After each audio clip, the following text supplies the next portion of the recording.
She looks a bit empty, Beau. Yeah, we've had a huge cleanup. We haven't cleaned this since we first moved in here. When did you move in? About 10 years ago, we moved in. You've been here for 10 years in this workshop. In this workshop for 10 years, yeah. And all the stuff came from our previous workshop, and we just put everything in place, and it's been there ever since. Yeah, we've done almost two full steel scrap bins. Oh my and God. They're not little. And we've done 2 of the big general waste bins as well. So how do you feel about the STUG? Very good, yeah. So we got the return rollers turning. I forgot to put grease in them.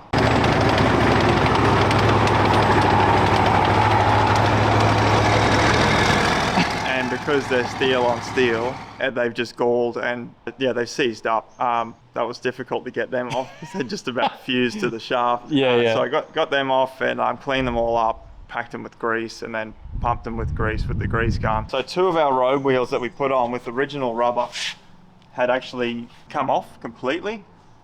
During the test drive that we filmed, hey? Yeah, I didn't know, and then you told me, oh, we had a bit of rubber out on the track, and we had a look, and there were two road wheels right next to each other. So you had to replace these. Replace them. What happens is water gets in between, and it rusts out the steel surface where the glue is holding the rubber on. Right. And you can see how it's all rusty in the back here because these wheels are completely original, everything except for the bearings. That just gets old, and yeah.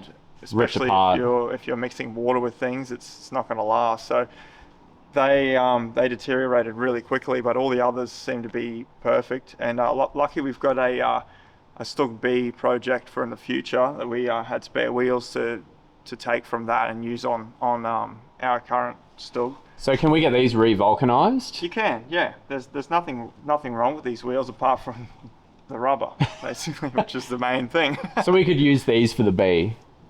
Yeah, absolutely. We could use these for the B. Yeah, I think the offsets may change in some of the wheels, but I'm not too sure. I'd have to double check. But the internals are all reconditioned with new bearings and everything, so it'd be a shame to not use these on a upcoming project. You found some goodies while you were cleaning up here, Beau. So we've got some stuff there, which is mainly left over from the STUG build we just did. A few bits and pieces that we found from a Panzer IV that we did in the past, and a couple of other things. But this basket here was shoved underneath the bench, and pretty much didn't even know that this stuff existed. So what is it? This is all leftover stuff from the Tiger build that we did. And it was pushed underneath, and there was boxes put in front of it, and we just moved on to the next project. And I forgot we had all this stuff for the Tiger. Yeah, all this extremely rare Tiger stuff, yeah. This is actually transport track for Tiger 1. Yeah, it looks so narrow. When they put them on the back of trains, on carriages, I think that they were oversized and they were too big for tunnels and these sort of things. So they put these tracks on them just so they could transport them from place to place. So you could drive on and off the carriage and that? Yeah, and wow. they look funny with those on them. Yeah, it would look really strange. Yeah, that's extremely rare piece, that. Not many of them around. This is another really rare piece. This is actually exhaust cover for an early Tiger 1. I suppose that was probably something to do with submerging the vehicle or... Yeah, maybe. Maybe, I don't know. Like fording or something. I'm not too sure about all that sort of stuff because we did a later model Tiger. So would Tiger 131 have that sort of thing? I think it's got those on it, yeah. Wow, cool. We couldn't use that because it was too early. Our ones just had a flat plate that just deflected the flames at the top. Smoke discharge, that sits on the side of the turret. So why didn't we fit that? Because our Tiger was too late of a model. Oh, they didn't have that. No, they deleted these on the about midway, I think. I'm pretty sure that this is the Tiger elevation gear. Cool. Tiger 1 torsion bar housing. Banana. Oh, for the wheel. Our wheel bananas. Locking bananas. Yeah, locking banana. Mantlet bolt. Spare track pin holders for the side of the turret.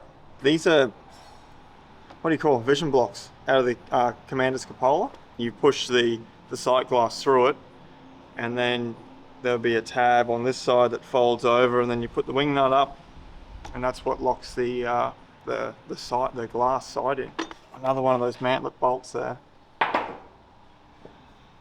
Not sure what this is off. It kind of looks a bit similar to these ones, but obviously the length is way off, so curious as to what that's actually from. This is a part of the internal floor structure for a Tiger One. This is where the swing arm slips through.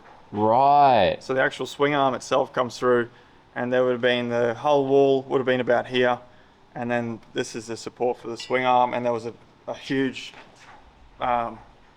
custom fabricated structure that went on the floor inside a Tiger, and this is a little piece of it. Even though we can't use it, it's going to be good just to have a look at when the time comes when we put that floor on it. Oh.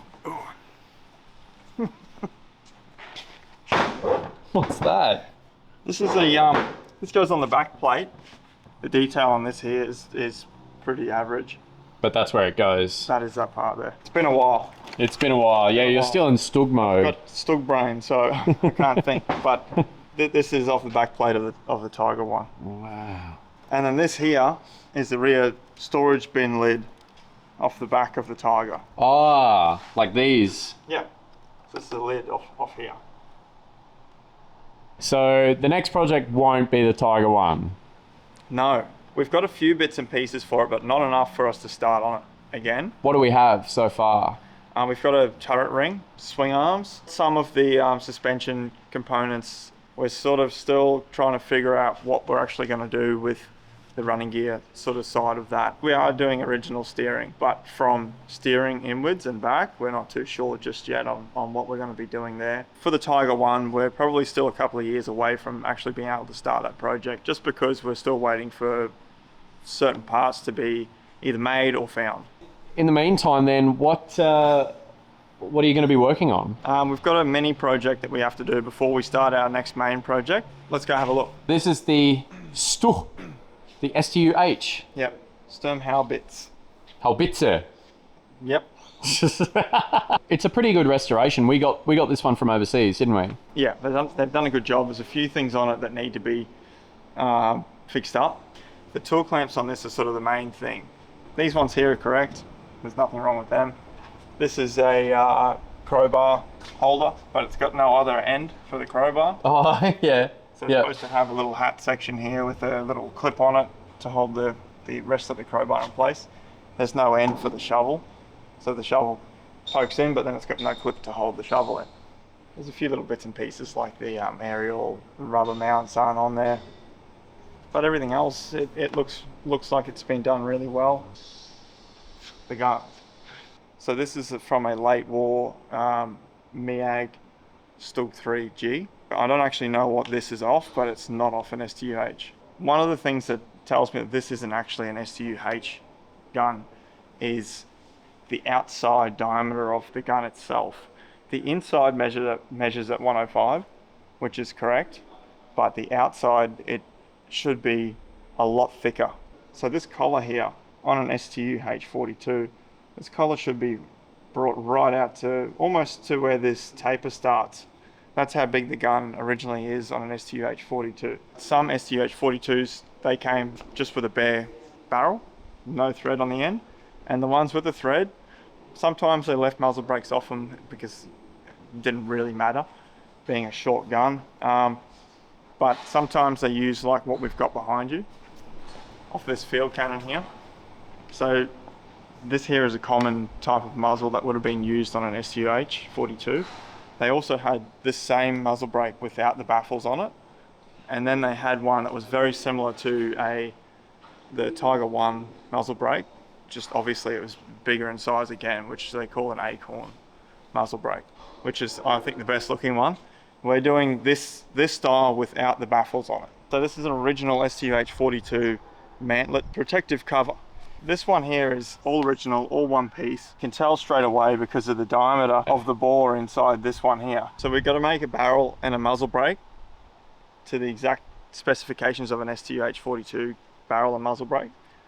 And we've got this original mantlet here. So we're going to be using that, taking the one off that's on there, and putting this one in place because it is actually from that vehicle. What is the next big project then? We're looking at it right now. What are we looking at? this nice piece of wood. This is our next project, the KV-1. This is the turret and the gun.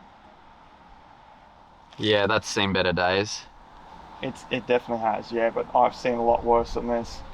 So I'm actually very excited to do this next project. Give me a bit of a break from STUGs for a while. Because we were thinking of doing the STUG B next, weren't we? While it was still fresh in the mind, yeah, we're going to do the STUG B, but I need some excitement. Something different. Something different. The STUG, I can just feel it. It's just going to be a sit down ordering parts sort of a job, and a little bit of putting things together here and there, but I just want to get stuck into something. And what better option could I have than the KV-1? This is the front plate, the main front plate with the ball mount, machine gun up the front, and the driver's vision port. And we've also got the serial number for the vehicle here as well. We'll clean that up and we can show that at a later date. But it's a special serial number, isn't it? It is a very, very special serial number. It's a special vehicle and we know exactly where it was. So this is our hull for our KV-1 project. As you can see, it's seen better days. It was a range target. And they've practiced with just about every different projectile known to man, it looks like. And basically we've got to pull this thing to pieces and start all over. We don't have to make this one run. It doesn't even have to roll, I've been told. So we're just giving it a cosmetic restoration. So basically what we'll do is we'll just flat pack it, cut all the welds off, and straighten the plates, reassemble the plates once they're straight and the holes are filled in, and then yeah, it's just a matter of putting mud guards and the wheels on and that sort of thing. What's your plan for this bit, Beau? Look at the dent in it. Yeah, it's fixable. There's a lot of work involved in bringing it back in, but the thing we're limited to here is how wide our press is. So our 300-ton press, we can only put something in that's, say, 1.2 meters wide maximum. This here is going to be more than that. So what I think we're going to do is we're actually going to strip the hull in half lengthways, and then that way we can fit those halves through the press, straighten them up, V-prep them and join them back together, and yeah, fully weld them. And with this cut off, we should be able to manage straightening that again. With enough heat, you can pretty much straighten any of this plate. So you're gonna get some carbog in here, Beau? Yeah, heaps, about 150 litres. Check it out, It's man. really impressive. I personally would like to keep most of this, just because you don't see this sort of thing every day. But all these torsion bars and everything, like, are we just gonna get rid of them? What do you think? Or just have them in the vehicle? Torsion bars are a pain because the splines need to be perfect, otherwise they don't mesh back into the spline housing. So I don't know what we're going to be doing there just yet, and a lot of these torsion bars are actually bent.